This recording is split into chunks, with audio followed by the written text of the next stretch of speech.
दशरथ राजाला 703 बायका होत्या, यातल्या प्रमुख या 3 राण्या. रावणाला 80,000 बायका होत्या. चित्रकेतूला 1 कोटी बायका होत्या आणि भगवान श्रीकृष्णाला 16,100 किती बरोबर 8 बायका होत्या. मग या तिन्ही राण्या ज्या आहेत दशरथ राजाच्या, म्हणजे कैकेयी माता, सुमित्रा माता आणि कौसल्या माता, ह्या गर्भगलित अवस्थेमध्ये राहिल्यानंतर दशरथ राजा आपल्या कुळाचे गुरु वशिष्ठ ऋषी यांच्याकडे गेल्यानंतर वशिष्ठ ऋषींनी सांगितलं की तुमच्या राण्यांना विचारा की धर्मशास्त्राला मान्य असणारे डोहाळे तुम्ही त्यांना पुसावे, तुमचे मनोरथ पूर्ण केले जाईल, असं दशरथ राजाला वशिष्ठ ऋषींनी सांगितलं. दशरथ राजानं मागची चूक सुधारली, म्हणजे माग कैकेयी मातेच्या सदनी जायच्या ऐवजी तो सुमित्रा मातेकडे गेला होता, ती चूक सुधारली आणि दशरथ राजा आपल्या कैकेयी मातेच्या सदनी जाता झाला आणि कैकेयी मातेला म्हणाला की धर्मशास्त्राला मान्य असणारे डोहाळे तुम्ही आम्हास सांगावे, ते तुमचे मनोरथ आम्ही पूर्ण करू. कैकेयी मातेनं सांगितलं. काय सांगितलं?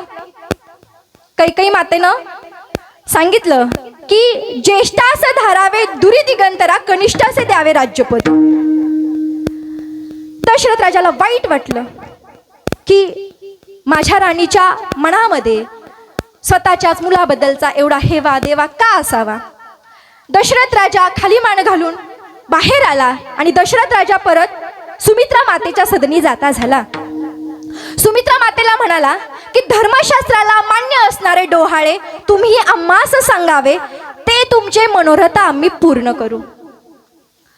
सुमित्रा मातेनं सांगितलं की माझ्या पोटी जो जन्माला येईल त्यानं ज्येष्ठांची सेवा करावी.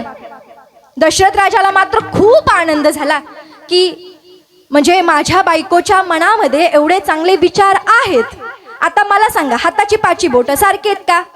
व्यक्ती तितक्या प्रकृती, बरोबर की नाही? व्यक्ती तितक्या त्यांच्या वेगवेगळे काय असतात, विचार असतात. कैकेयी मातेचे विचार बाजूला सरले. सुमित्रा मातेचा विचार केला की माझ्या राणीच्या मनामध्ये इतकं प्रेम. दशरथ राजानं 2 मिनिटांमध्ये आपल्या गळ्यातले सगळे अलंकार काढले आणि सुमित्रा मातेच्या गळ्यामध्ये घातले. आनंदित अवस्थेमध्ये तसाच दशरथ राजा परत कौसल्या मातेच्या सदनी जाता झाला आणि कौसल्या मातेच्या सदनी जाता झाला. त्यानंतर कौसल्या माता थोडीशी नैराश्य, नाराज अवस्थेमध्ये तिथं बसलेली होती. दशरथ राजाला वाटलं की माझी राणी एवढी नैराश्य अवस्थेमध्ये का असावी, म्हणजे मला असं वाटतंय की रावणानं आमच्या लग्नामध्ये काहीतरी विघ्न आणलं होतं, कदाचित त्याचाच विचार करत असेल म्हणून नाराजी असेल. मग थोडंसं कौसल्या मातेला दशरथ राजानं जागं केलं आणि विचारलं की धर्मशास्त्राला मान्य असणारे डोहाळे तुम्ही आम्हास सांगावे, ते तुमचे मनोरथ आम्ही पूर्ण करू. मग कौशल्या मातानं सांगितलं, आणि रे धनुष्य मारीन रावणा, लंका बिभीषणा देईन मी, बोलीन वाल्मिकी तैसेचे होईन. म्हणजे वाल्मिकी ऋषींनी काय केलं, जे वाल्मिकी ऋषी जे बोलले ते कुणाचे शब्द होते, तर कौसल्या मातेचे होते. म्हणजे धनुष्यबाण आणला आणि काय केलं, रावणाचा म्हणजे दुर्जनांचा काय करायला लावला, संहार करायला लावला. आपल्याला इथपर्यंत जायचंय. आणि रे धनुष्य मारीन रावणा, लंका बिभीषणा देईन. मग संहार करायला लावला. दशरथ राजाला इतका आनंद झाला आणि आनंद झाल्याच्या नंतर कालांतरानं हे तिन्ही पुत्र आजच्या मिथीला जन्मास आले आणि जन्माला आल्याच्या नंतर सगळीकडे आनंद झाला, गौरव झाला. म्हणजे देवानं अव्यक्त रूपातनं व्यक्त होऊन काय केलं, आपले गुण दाखवले. म्हणजे देव व्यक्त झाला, देवाला व्यक्त व्हावं लागलं.